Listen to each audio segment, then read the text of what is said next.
Bonjour, je suis Mathieu Ballester, président et cofondateur de Nanibag. Bonjour, je suis Anastasia Vacherou, responsable Open Innovation chez Louvre Hôtel Group. Alors Nanibag, c'est un service qui permet aux voyageurs de stocker leurs bagages dans des commerces et des hôtels partenaires à n'importe quel moment. On a souvent le besoin avant ou après location d'un appart ou d'une réservation d'un hôtel, ou lorsqu'on est en transit entre deux avions, deux bus, deux blablacar, ou lorsqu'on ne peut pas rentrer dans le musée avec les bagages. On a lancé l'activité il y a 2 ans et demi. Aujourd'hui, le service est disponible dans une quinzaine de pays, dans plus de 150 villes.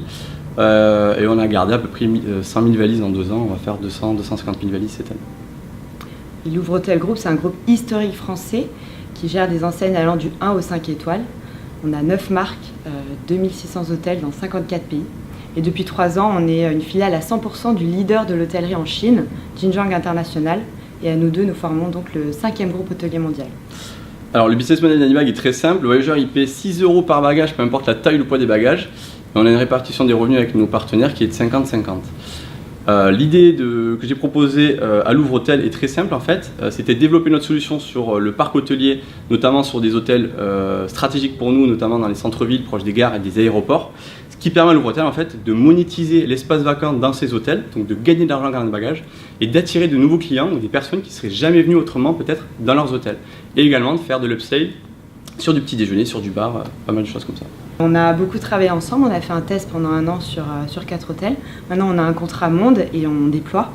On a travaillé ensemble pour améliorer le process opérationnel au niveau de la sécurité par exemple, les process comptables également, juridiques. On accélère le déploiement en faisant nous beaucoup de com internes pour être ambassadeur de Nanibag au sein de notre réseau. Également, on essaie d'apporter une crédibilité à Nanibag pour ses clients et aussi pour ses investisseurs.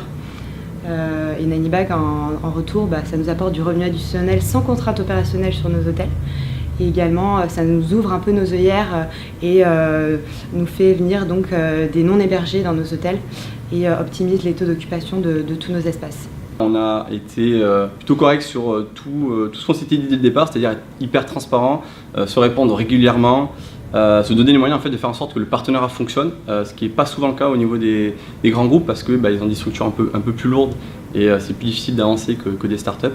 En termes de flexibilité notamment. Mais aujourd'hui, ce qui est doublement intéressant pour nous, c'est qu'au-delà du partenariat et du fait que ça nous permet de développer, de scaler très rapidement notre offre, du soutien sur la comptabilité, la finance, la communication, pas mal de choses qui nécessitent beaucoup de moyens et qu'un grand groupe peut, via son expérience et via sa structure de coût, nous aider et que nous, on ne pouvait pas faire tout simplement. Voilà, comme il a dit, en termes de visibilité, vraiment, ça bénéficie aux deux. On a un plan de communication avec différentes cibles médias sur un temps donné. On essaie de voir un petit peu plus loin et comme on a notre actionnaire qui est en Chine et que Nanibag est une startup en laquelle on croit vraiment, on va essayer à moyen long terme où on verra de les amener sur ce territoire-là sur lequel ils ne sont pas aujourd'hui.